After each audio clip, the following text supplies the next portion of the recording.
Okay, we are rolling. We are in the Gorilla van and we are rolling. Tave, hello, how are you? Good morning, good afternoon, and good evening. How are you? You're in the van. That's where we're at. You are in the Purple Gorilla Media van, where we bring the studio to you and we breathe life into your brand. Look, there's my gorilla. Very rare did you see a purple gorilla with a camera on its shoulder running around town in a big old van. Boy, we get a lot of looks, trust me. I get a lot of looks. Hey, and there goes the purple gorilla. It just literally went off as soon as we said that.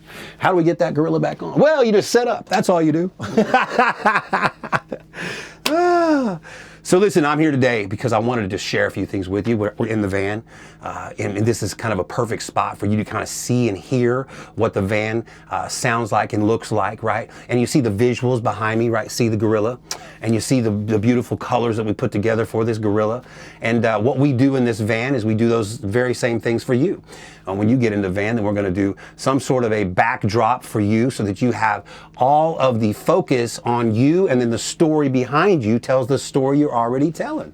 And that's pretty cool. We really like that. But I wanted to sit with you for a second, and I just wanted to explain a few things and maybe get creative with you in a sense that maybe you would be able to understand where I'm coming from and I understand where you're coming from, because we're both trying to do the same thing, and that's market our brand, right? How do I get my name out there into the space to where people will pay attention and then ultimately do business with me or buy my product or my service? What is that? What does that look like?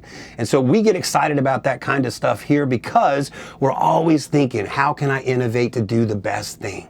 So practically speaking, I just wanted to give you like 5 practical things just to start off as we move forward here while I'm in the van. And we're moving forward. We're going to do some practical reasons on how and why to start your brand. So I obviously got my notes and I'm excited about that. So let's define your brand, the identity of your brand. Look, what is your mission? Clarify what your brand is.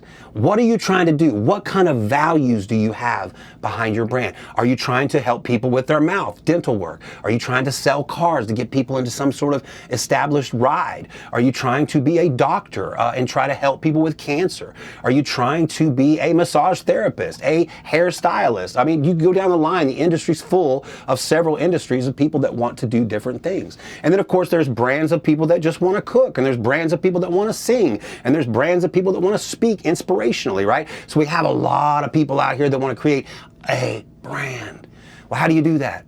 Clarify your brand. What is that? What is the mission that you're bringing to the world? What is your mission? What is your value system for your van, your van for sure, but your brand?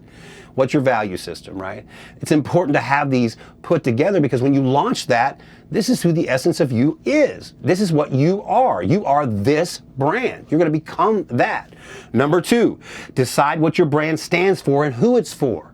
So there's all these different niches that we have in the community, right? So there's a niche for dentistry. There's a niche for construction. There's a niche for concrete. There's a niche for lawyers. There's a niche. There's always this niche, N-I-C-H-E, niche, I don't know, call it what you want. But anyway, it's a niche. So figure out, what is that? Who do I need to go talk to based on my brand so that I attract this audience, because this is what my brand is for? That's called a niche. So figure that out. So first thing, what are your values? What is your mission to the world? Clarify what your brand is. And then who are you bringing your brand to? That's the niche. Perfect. Oh, I like it. We are rolling now. Nail down your voice. Oh, I like this one. Nail down your voice, your personality. What kind of person are you going to be for your brand? Now, personally speaking, I like to go the authentic route because I believe if you create a character, you're always going to have to be in character. So if people see you, you have to go back to this guy, and right? But if you can just be kind of conversationalist and be who you truly are, I think people are attracted to that more than sometimes a hype guy. But then there's instances where the hype guy works. There's instances where the guy that's crazy in the microphone, doing all that works, right? And they're probably not that off of camera. So you have to figure out, what is your particular personality or your look? You got to develop that, right? Because that all comes with what you're trying to sell, which is you and your brand. You're developing a relationship with people through your brand, and that's all working together in concurrence with you trying to help this world with your solution to the problem of what you found. Whether it's massage therapy, my solution is I can massage you out, right? That's your solution to a problem. Bam, you get paid for that. Perfect. Okay, so now we're nailing down a personality. Number two, create a visual identity. Create a visual identity.